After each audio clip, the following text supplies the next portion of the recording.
मत्स्य अवतार भगवान विष्णु का पहला अवतार माना जाता है। यह कथा सतयुग की है और सृष्टि की रक्षा से जुड़ी हुई है। बहुत समय पहले सत्यव्रत नाम के एक धर्मात्मा और दयालु राजा थे। वे प्रतिदिन नदी में स्नान कर भगवान की उपासना करते थे। एक दिन जब वे जल से अर्घ्य दे रहे थे, तभी उनके हाथों में एक छोटी सी मछली आ गई। मछली ने करुण स्वर में कहा, हे राजन, मुझे बड़ी मछलियों से बचाइए।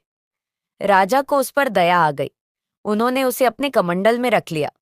परंतु आश्चर्य, वह मछली रातों रात बड़ी हो गई। तब राजा ने उसे एक बड़े घड़े में रखा, फिर तालाब में, फिर झील में और अंत में समुद्र में छोड़ दिया। समुद्र में पहुंचते ही वह मछली विशाल रूप धारण कर आकाश को छूने लगी।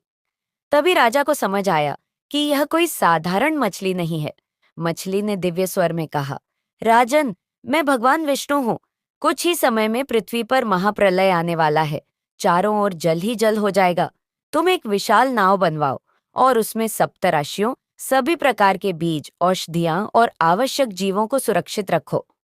राजा सत्यव्रत ने भगवान की आज्ञा का पालन किया। समय आने पर भयंकर वर्षा शुरू हुई।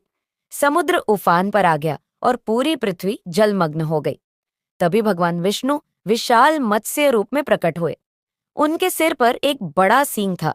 राजा ने नाव को उस सींग से बांध दिया।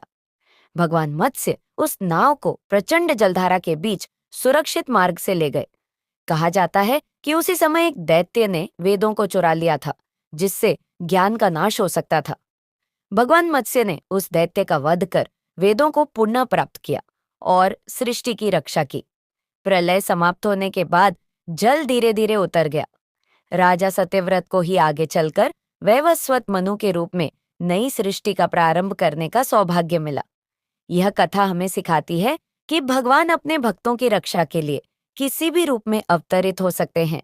साथ ही यह भी संदेश देती है कि दया, विश्वास और धर्म का पालन करने वाले की सदैव रक्षा होती है।